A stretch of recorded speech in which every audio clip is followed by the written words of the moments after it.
would help CU out quite a bit. I think it'll be closer than a lot of Washington's games have been. I think USC will give them a fight early, but ultimately later in the game, I think Washington does go ahead and pull away. DC3PO has a win probability percentage of 87.5% for Washington. Washington 38, USC 21.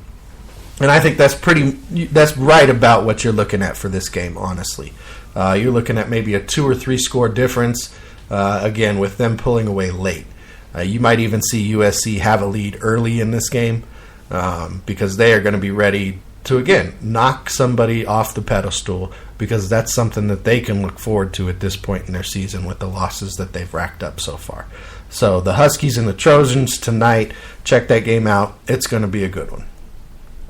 Okay, now moving on, we got number 24 LSU, and they are taking on number 25 Arkansas. I don't know the last time these two teams were both ranked back-to-back like this. Arkansas has been playing much better as of late. They haven't won every game, but you've been seeing them play much better. LSU, they had that tough loss against Alabama. Alabama was able to pull that one out in the second half, really. And it was the fourth quarter. And the SEC, it's pretty much the Alabama-run league this year. Again, some of these teams, they're close, but they're just not there yet. LSU, I think this could be kind of a letdown game for them, coming off getting up so high for the Alabama game, coming off of that emotional week, gearing up for another SEC opponent who would like nothing more than to take you out, because they've been fighting, they've been clawing, they've been getting better throughout the season, and they still look at you as a major hurdle, as a major competitor. You are another conference foe in this game. And the Razorbacks, I wanna be all about the Razorbacks, but their rush defense isn't there. They're going against Leonard Fournette, who he's healthy again and doing his thing. He's putting up yards. Alabama stopped him, but that's Alabama.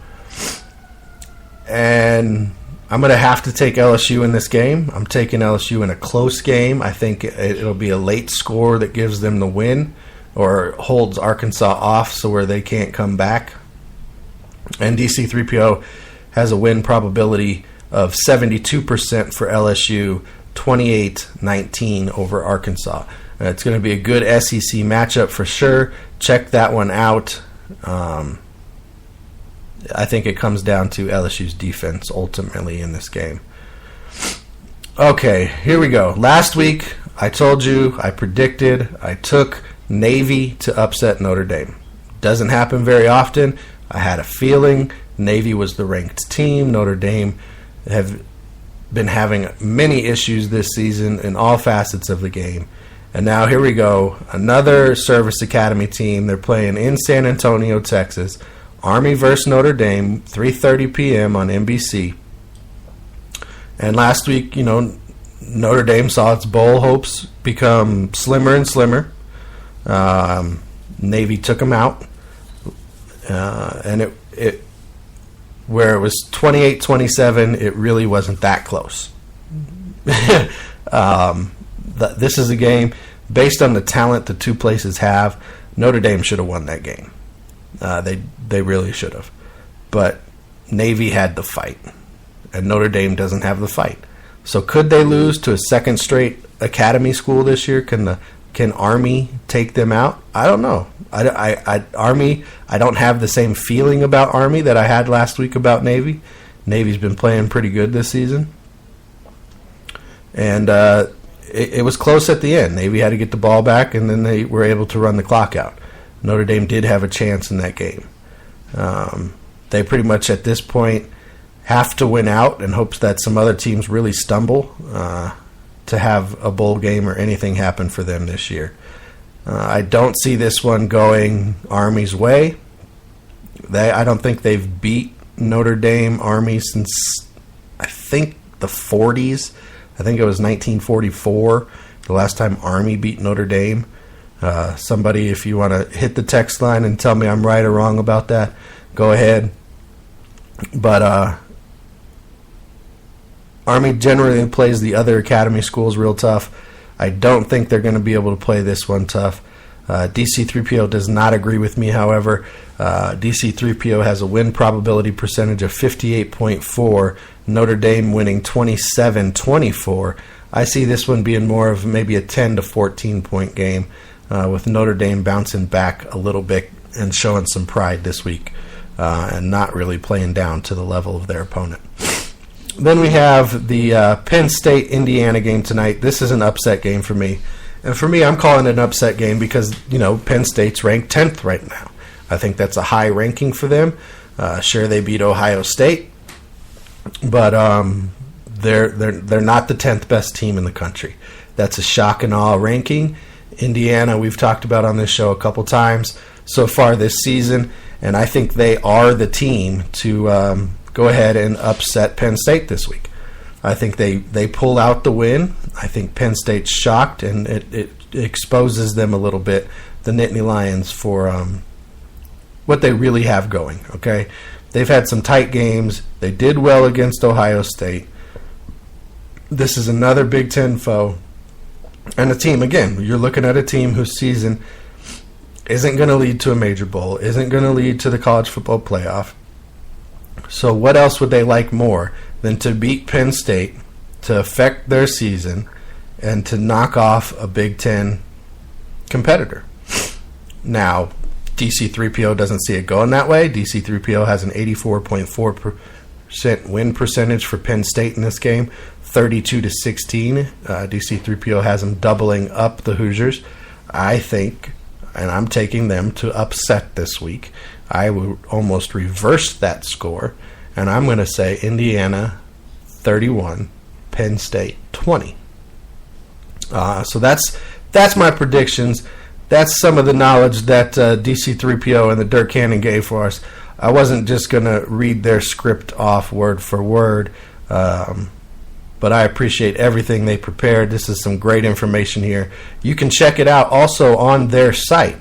They put out the articles every week of what we talk about. So if you want to read more in depth, get more analysis and more knowledge about some of these games before they kick off today, go to thedirkcannon.com and check it out. It's some great stuff. I really appreciate everything they do for the show. And they're a local Colorado company. That was the DC3PO College Football Kickoff. On the other side of the break, we'll hit some NBA news. Hey guys, the NFL is back. It's time to win some cash playing fantasy football. TheDirtCannon.com is a local company that has your back. They have produced over 60% winners on FanDuel, DraftKings, and now even Yahoo. TheDirtCannon.com will help you build, play, and win. Build a better team with TheDirtCannon.com. Use promo code RDST and get $5 off forever, and try the Silver membership this week for free. Visit TheDirtCannon.com. All right, TheDirtCannon.com. Not only do they do NFL, they will be also adding the NBA knowledge and stuff to their website here shortly. And with that, getting into some NBA news, this one caught me off guard. Kemba Walker of the Charlotte Hornets is the first player in Hornets history with 40 points, 10 rebounds, and 6 assists in the game. Now, that got me thinking back to when I was younger, and the Hornets were really balling. They had Larry Johnson, Alonzo Mourning, Muggsy Bogues. They had Curry's dad. They've had a number of players go through that organization. So it was shocking that none of them had accomplished this feat. It seems like 40 points, 10 rebounds, and 6 assists would have been something real easy for Alonzo Mourning to do when he was balling out, or even Larry Johnson, honestly. A little harder for Muggsy. He was a little short to get that many rebounds. I don't know if he ever had 10 rebounds in a game. We might have to check in on that one. Drew Holiday, Pelicans point guard, he is coming back. He had taken time away from the game and the team to help his wife, who had a brain tumor. It's a tough situation. I'm glad he's getting a chance to come back and that she's doing better and that he's able to go ahead and come back and play there for the Pelicans. And fulfill not only his role as a husband, but now his role as a man, and be able to work again and do some stuff on that front. So congratulations to you and your family, sir. I hope your wife continues to get better, and I hope you can come back and help your team and Anthony Davis win some games, because they're struggling right now. LeBron James has become the youngest in NBA history to reach 27,000 points at 31 years and 317 days. He beat Kobe's 32 years and 160 days. So congratulations, LeBron, on that feat. Greg Oden has said that he believes he will go down as the biggest bust in NBA history. I have to say, don't forget Kwame Brown. He will forever be, in my mind, the top name that comes up when I think of biggest busts. Other names in modern history: Adam Morrison, Darko Milicic, Maiko Olowokandi, Darius Miles, Bryant Reeves, all guys that had high expectations and didn't really make it out there. All right, what's going on? This day in history, sports history. In 1892, Pudge Heffelfinger was paid $500 to become the first professional football player. In 1995, Dan Marino broke Fran Tarkenton's career passing yards mark of 47,003 yards. It's now over 70,000 with Peyton Manning. Al Michaels turns 72 today. Sammy Sosa turns 48 today. And in 2012, hockey fans out there, 2012, Joe Sakic, Matt Sundin, Pavel Bure, and Adam Oates all went into the Hall of Fame on this day in 2012. What a Hall of Fame class for the professional hockey. Those four players, wow, all at the same time. That's going to rival Duncan, Garnett, and Kobe going in together here in a few years, for sure. That's just an amazing class there for hockey in 2012. All right, that's the show today. Don't forget, we have the text line, 720-515-5597. It will be closed here in about a minute, but again, it'll be open during tomorrow's show at 9 a.m. Check us out on Facebook, Real Deal Sports Talk with KP. Check us out on Twitter, Real Deal KVP. We have the GoFundMe page. We're trying to get some better equipment. As you can see over the last few shows, we're having more and more sound issues. But I'm going to keep bringing it to you. That's just real talk. I'm going to keep bringing it to you on the equipment we have until we're able to raise the money personally and through the gracious help of others to get us some new equipment. I want to thank thedirtcannon.com. I want to thank Chris Rupert for sending over his analysis of the college football games this week and getting us DC3PO's predictions. And, look forward to tomorrow, where we will cover all the NFL action for tomorrow and Monday. We'll cover who has a bye and all the stories that we can fit into tomorrow's show. And until next time, everybody, just be real.